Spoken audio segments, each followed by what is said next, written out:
ঝলমলে লাল গালিচা, ক্যামেরার ঝলকানি আর বিশ্ব সিনেমার মধ্যে সবচেয়ে মর্যাদাপূর্ণ আসর কান ফিল্ম ফেস্টিভ্যাল। এ যেন আবারও জমে উঠেছে এক অনন্য সিনেমার উৎসবের আবহ।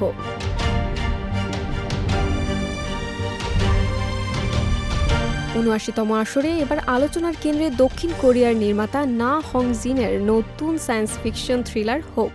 প্রিমিয়ার শেষে যা ঘটল তা যেন আগেই লেখা কোনো সিনেমার চূড়ান্ত দৃশ্যের মতোই নাটকীয়। প্রায় ২ ঘন্টা ৪০ মিনিটের দীর্ঘ এই চলচ্চিত্র শেষ হতেই হল ছুড়ে নেমে আসে এক অদ্ভুত নীরবতা।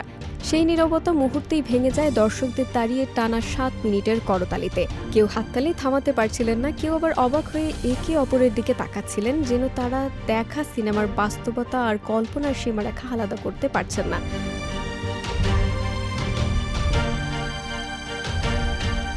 হোপ নিয়ে আগেই উৎসবের প্রতিযোগিতার বিভাগে ছিল প্রবল আগ্রহ, কিন্তু প্রিমিয়ারের পর সেই আগ্রহ যেন রূপ নেয় নতুন আলোচনায়।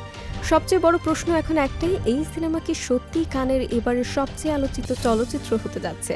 প্রিমিয়ারের সময় নির্মাতা না হং জিন নিজেও আবেগপ্লুত হয়ে পড়েন। তিনি দর্শকদের উদ্দেশ্যে কৃতজ্ঞতা জানিয়ে বলেন, এত দীর্ঘ একটি চলচ্চিত্র শুরু থেকে শেষ পর্যন্ত মনোযোগ দিয়ে দেখার জন্য তিনি গভীরভাবে কৃতজ্ঞ। তার চোখে ছিল স্বস্তি, আবার কোথাও যেন এক ধরনের চাপ, উত্তেজনা, যেন তিনি জানেন এই সিনেমা শুধু একটি গল্প নয়, বরং এটি একটি অভিজ্ঞতা।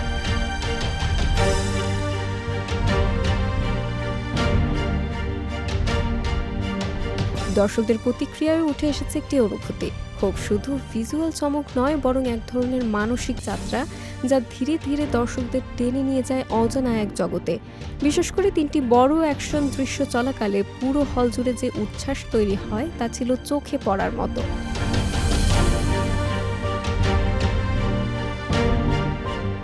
ছবির গল্প আবর্তিত হয়েছে হোপ হারবার নামের এক বিচ্ছিন্ন গ্রামকে ঘিরে, যা উত্তর ও দক্ষিণ কোরিয়ার সীমান্তবর্তী নিরস্ত্রীকরণ অঞ্চলের কাছে অবস্থিত। সেখানে হঠাৎ বাঘ দেখা যাওয়ার খবর ছড়িয়ে পড়তেই আতঙ্কে কাঁপতে থাকে পুরো এলাকা। কিন্তু ধীরে ধীরে ঘটনাগুলো এমন এক রহস্যের দিকে মোড় নেয়, যা বাস্তবতা আর অজানার মাঝের দেয়ালকে প্রশ্নবিদ্ধ করে। গ্রামের পুলিশ প্রশাসন বোংসোক যখন তদন্তে নামে, তখনই সামনে আসতে থাকে এক ভয়ঙ্কর সত্য, যা পুরো গল্পের দিকে বদলে দিতে পারে। হোপে অভিনয় করেছেন হোয়াং জন মিন, জো ইনসাং, ওয়াইন জং এর মতো দক্ষিণ কোরিয়ার জনপ্রিয় তারকারা। পাশাপাশি আন্তর্জাতিক তারকা অ্যালিসিয়া ভিকান্ডার, মাইকেল ফ্যাসব্লেন্ডার, টেইলর রাসেল ও ক্যামেরন ব্রিটনের মতো উপস্থিতিও ছবিটিকে দিয়েছে বৈশ্বিক মাত্রা। না হং জিনের সঙ্গে কানের সম্পর্কও নতুন নয়। দ্য চেজার, দ্য ইয়েলো এবং দ্য ওয়েইলিং এর মতো চলচ্চিত্র দিয়ে তিনি আগেই আন্তর্জাতিক চলচ্চিত্র জগতে নিজের অবস্থান তৈরি করেছেন। তাই হোপ নিয়ে প্রত্যাশার চাপ ছিল আকাশ ছোঁয়া। তবে প্রশ্ন থেকেই যাচ্ছে, এই হোপ কি সত্যিই দর্শকের প্রত্যাশার চেয়েও বড় কিছু হয়ে উঠবে, নাকি কানের ইতিহাসে আরেকটি আলোচিত কিন্তু বিতর্কিত অধ্যায় হিসেবে থেকে যাবে?